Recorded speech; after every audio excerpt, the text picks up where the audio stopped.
Ni kongamano la amani lililokutanisha viongozi wa dini mbalimbali kutoka mikoa ya kanda ya kaskazini waliokutana hapa mjini Moshi. Na hapa wanatoa maazimio ya pamoja kuhusu masuala mbalimbali ya amani, haki na wajibu wa viongozi wa dini na jamii kwa ujumla kuelekea uchaguzi mkuu.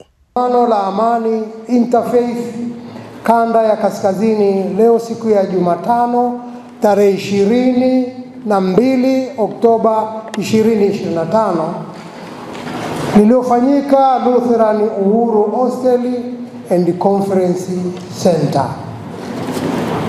Sisi wanakongamano tunaazimia kwamba: moja, tunawajibika kuhamasisha watu wote waliojiandikisha kupiga kura na kuhakiki majina yao na kujitokeza kwa wingi kupiga kura.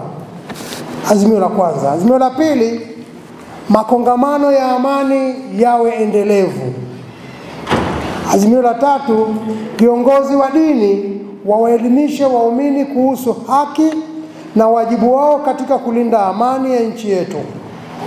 4, kuwahimiza Watanzania wote kuepuka na uchochezi wa baadhi ya mitandao ya kijamii ama vyombo vingine vyovyote vya habari.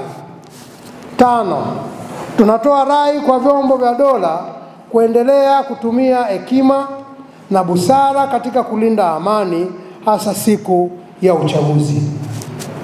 6, kupanuliwa kwa wigo wa ushiriki wa viongozi wa kidini katika vyombo vya utungaji wa sheria au vinavyofanya maamuzi. 7, ni wajibu wa kila mwananchi kulinda amani wakati wa kudai haki yake.